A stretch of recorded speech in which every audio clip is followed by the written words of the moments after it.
अस्सलाम वालेकुम। कैसे हैं आप सब लोग? उम्मीद है आप सब खैरियत से होंगे जी। सूट्स किचन आज आपके लिए लेके आए बारबेक्यू टिक्का बोटी की रेसिपी।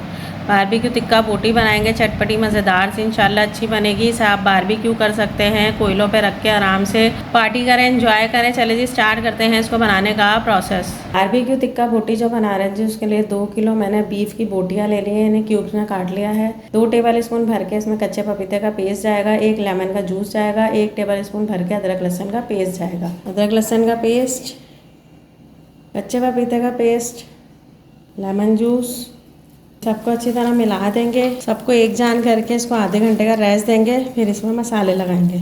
आधा घंटा हो गया था जी बोटियों को रेस्ट दिया हुआ। अब इसमें मसाला लगाएंगे। 1 टीस्पून चाट मसाला है जी भर के, 1 टीस्पून नमक है आपके टेस्ट के हिसाब से, 1 टीस्पून पिसी लाल मिर्च है, हाफ टीस्पून हल्दी है, 1 टीस्पून भर के कश्मीरी पिसी लाल मिर्च है, हाफ टीस्पून इसमें पिसा गरम मसाला जाएगा, 1 टीस्पून भुना कुटा ज़ीरा, 1 टीस्पून इसमें जाएगा जी पिसा धनिया, 1/4 टीस्पून जायफल जावित्री का पाउडर और 1 टेबल स्पून भर के इसमें जाएगा जी बीफ टिक्का बोटी मसाला।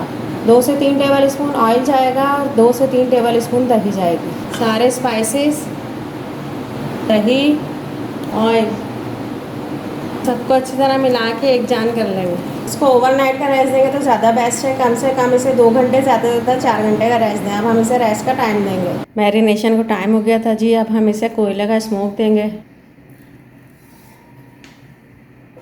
पैन में 2 टेबल स्पून ऑयल लिया जी, इसमें बोटियाँ डाल देंगे। मैं पैन में बना रही हूँ, आपने इसे बारबेक्यू करना है तो आप बारबेक्यू कर सकते हैं। इसको कवर कर देंगे मीडियम लो आंच में 10 से 15 मिनट के लिए, ताकि गोश्त इसी में पकना शुरू हो जाए। इसको खोला है जी, इसको मिलाएंगे। गोश्त अपने और मसाले के पानी में डन खुद ही हो जाएगा। देखें जी ये टूटने लगी है, आराम से टूट रही है।